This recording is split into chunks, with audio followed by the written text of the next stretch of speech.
बिस्मिल्लाहिर्रहमानिर्रहीम, अस्सलाम वालेकुम। मैं हूं शाहिद सकलैन और आप देख रहे हैं मेरा यूट्यूब चैनल। आज 5 अगस्त है, जुम्मतुल मुबारक का दिन है। ज़हीर और शब्बीर एक बेवा माँ के यतीम बच्चे हैं या एक मुनज़्ज़म गैंग चलाते हैं। क्या इनके साथ वो लोग जो मौजूद हैं यूट्यूबर्स की सूरत में कुछ और शक्लों में, क्या वो इनके सहूलतकार हैं या नहीं हैं?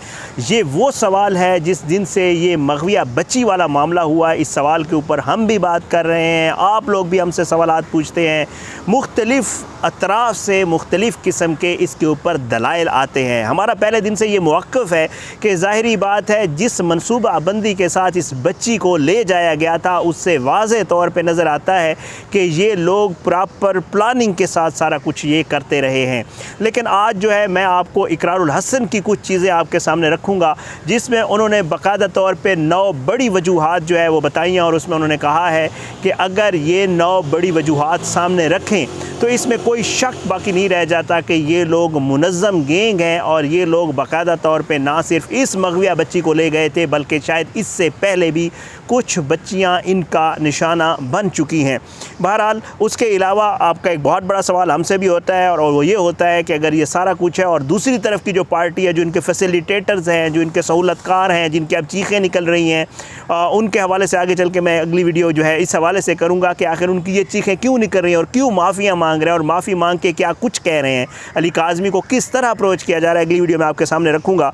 क्या वजूहात हैं कि ये लोग जो है आज तक इस मौक़िफ़ को बार बार पेश करते रहे हैं कि जी ये तो सिंपल एक लव मैरिज है, देखें जी इसके तो इन्वेस्टिगेशन होनी नहीं चाहिए, देखें जी ये तो मामला इतना बड़ा नहीं है, ये केस ख़त्म हो गया है, इस तरह के मौक़िफ़ क्यों? और साथ साथ आप लोगों का ये सवाल कि आज तक इसके ऊपर ये लोग भी कहते रहे हैं, जो अदाकारा है ज़ुनैरा और उसके साथ जितने लोग बैठते हैं कि आखिर इकरारुल हसन इसके ऊपर प्रोग्राम क्यों नहीं करते, उसका जवाब भी इकरार ने दे दिया है। ये सारी चीज़ें आज की इस वीडियो में आपके सामने रखूँगा। 9 बड़ी अहम वजूहात जो हैं वो मैं आपके सामने रख देता हूँ कि क्या वजूहात हैं जो इकरारुल हसन ने बताई हैं कि अगर ये गैंग नहीं है तो ये सारा मामलात क्यों हुए थे। ये वही सवालात हैं जो हम भी बाज़ दफ़ा आपके सामने रखते रहे हैं। इकरार का पहला सवाल कि अगर ये गैंग नहीं है तो इन्होंने 1 माह तक अली काज़मी के घर के बाहर रैकी क्यों की थी। ये आपको भी पता है, ये मुझे भी पता है कि इन लोगों ने बाकायदा तौर पे जब इस मग़विया को अगवा किया था 16 अप्रैल को, उससे पहले ये 2 बार कराची गए हैं और जब गए भी हैं तो फिर जब लेने के लिए गए थे तो उस वक्त भी ये 2 गाड़ियों के ऊपर गए थे। अगर ये मुनज़्ज़म गैंग नहीं है तो आखिर क्या ज़रूरत पड़ी थी इनको उस घर की रैकी करने की। दूसरी बड़ी वजह, क्या ज़रूरत थी झूठ बोलने की कि ये बच्ची खुद आई है। आपको पता है कि ये पुलिस के सामने एतराफ़ कर चुके हैं कि हम लेने आए थे, लेकिन इनकी वालिदा नूर बीबी जो इश्तिहारी है, जो मफरूर है, जिसको पुलिस अभी तक गिरफ़्तार नहीं कर सकी, जिस प्रोग्रेस रिपोर्ट में जिसको पुलिस मफरूर लिख चुकी है, वो आज तक भी यही कह रही है कि जो मग़विया बच्ची है वो खुद आई और वो मुझे कहती रही कि मुझे मार दे, मैं वापस नहीं जाऊँगी। क्या वजह थी ये झूठ बोलने की कि जी मग़विया बच्ची खुद आई थी? अगर ये गैंग नहीं है तो इनको ये झूठ बोलने की क्या ज़रूरत थी? क्या ज़रूरत थी कि कराची से वो बच्ची खुद आई और फिर ये झूठ बोला गया? क्या ज़रूरत थी कि उन रास्तों का इंतखाब किया गया जिन रास्तों के ऊपर कोई कैमराज नहीं है? ये बहुत गैर मामूली रास्ते थे। वहाँ पे हमारे दोस्त जो सहाफ़ी हैं बाबर सलीम, उन्होंने जो निशानदेही की थी नक्शे के ज़रिए, उनके ज़रिए उन्होंने आपको बताया था कि ये बहुत गैर मामूली रास्ते थे और ये ऐसे रास्ते थे जिनके ऊपर अमूमन लोग सफ़र नहीं करते और ये ऐसे रास्ते थे जिनको कोई माहिर आदमी ही जानता है। अगर ये गैंग नहीं है तो इन्होंने उन रास्तों का इंतखाब क्यों किया था? अगली वजह वो ये है कि अगर गैंग नहीं है तो इन्होंने बच्ची की उम्र जो है बाकायदा तौर पे जो एक मुतनाज़ा निकाह करवाया गया था, वो बोगस निकाह जिसको अब निकाह खान भी मानने के लिए मौजूद नहीं, उसके ऊपर बच्ची की उम्र 18 साल क्यों लिखी थी? ये बहुत बड़ा सवाल है। उस सवाल का उसका जवाब है कि जिसमें ये कहा जाता है कि ये मासूम है और वो है अपना एक माँ के यतीम बच्चे हैं। इन्होंने 18 साल उम्र क्यों लिखवाई? कराची से लाहौर तक जो है 33 अफराद ने इस काम की और फिर कश्मीर तक 33 अफराद ने इस काम की सहूलतकारी क्यों की? अगर ये गैंग नहीं है, एक आम मामला था, रोज़ ऐसी बच्चियों के मामलात होते हैं, क्या उनके साथ इस तरह 33 लोग बाकायदा पुलिस को और अदालत को धोखा दे के बच्ची को लेकर घूमते रहते हैं? अगर नहीं और इनके साथ ये हुआ तो फिर क्यों ना कहें कि ये एक मुनज़्ज़म कार्रवाई थी और एक मुनज़्ज़म गैंग है।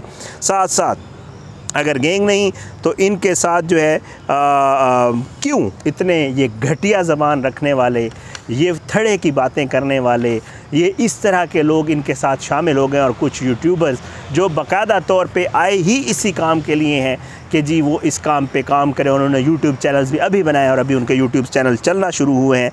वजह क्या है? अगर ये गैंग नहीं है तो ये सारे लोग इनके साथ क्यों शामिल हुए हैं, साथ साथ क्यों सपोर्ट कर रहे हैं ये उसको? अगर गैंग नहीं तो ये लोग अदालतों से क्यों भागते रहे हैं? पहले दिन से इनको अदालत में पेश होकर वाज़े तौर पे कह देने। देखें, एक चीज़ होती है कि अगर आपने कोई गलत काम किया है तो फिर आप भागते हैं। अगर आपको ये पता होता है कि मैंने जो किया वो गलत नहीं है, वो ठीक है, और मैं जाके जो है वो बेशक देखें कोर्ट मैरिजेस रोज़ होती हैं, बच्चियां और लड़के और लड़कियां जो है वो पेश भी हो जाते हैं अदालत में और कहते हैं कि जी हमारी जान को ख़तरा है, हमारे फैमिली वाले नहीं चाह रहे, हमने पसंद की शादी की है और हमें तहफ़्फ़ुज़ दिया जाए, तो अदालत उनको तहफ़्फ़ुज़ दे देती है। अगर आपने वाकई इस तरह लव मैरिज की थी, अगर आपके दिल में कोई बदनीयती नहीं थी, अगर आप ये चाह रहे थे कि ये मामला ऐसा ही है, तो आप फिर जो है पीछे पुलिस की गाड़ी की आवाज़ भी आ रही है या एम्बुलेंस है शायद, तो बहरहाल आप क्यों अदालत से जो है छुपते फिरते रहे? साथ साथ अगर ये गैंग नहीं है तो आज तक अदालत ने इनके निकाह खान जो हैं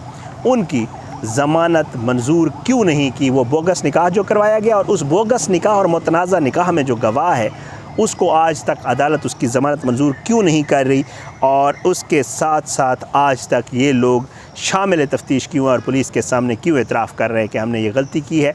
ये वो सारे सवालात हैं जिनके जो 9 बड़ी वजूहात बताएंगे। अब इस हवाले से कि जी आज तक इकरार ने कोई प्रोग्राम क्यों नहीं किया सरेआम का इसके ऊपर, उसका भी जवाब, क्योंकि बड़े दिनों से ये क्वेश्चन था कि यार, और ये लोग भी कहते थे कि जी देखें अगर वो इतना सच्चा है और वो बातें कर रहा है और उसके पास सबूत हैं तो वो ARY के ऊपर एक प्रोग्राम कर दे सरेआम के नाम से और फिर वो दिखा दे कि क्या सबूत है उसके पास। तो इकरार ने उसकी भी बड़ी वजह बताई है। इकरार का ये कहना है कि कभी भी टीम सरेआम, जो सरेआम की टीम है, उन्होंने किसी भी सब जुडिस मैटर, जो केस जिसका ट्रायल चल रहा हो, उसके ऊपर आज तक कोई प्रोग्राम नहीं किया। कभी भी उनकी टीम ने कोई ऐसा प्रोग्राम नहीं किया जिसमें जो बच्ची है या बच्चा है जो जिसको बाजियाब करवाने के हवाले से वो बच्चा जो बच्ची जो है वो विलिंग ना हो। क्योंकि इकरार का ये कहना है, जैसा हमें भी पता है, कि इस बच्ची को बहला फुसला कर सब्ज़ बाग दिखाकर बाकायदा तौर पे प्यार मोहब्बत का झांसा दे के ये लोग ले गए थे और उससे इस तरह के बयानात दिलवाए गए थे कि जी वो हमेशा उसके अपने हस्बैंड के साथ रहना चाहती है और वो ये है और वो है,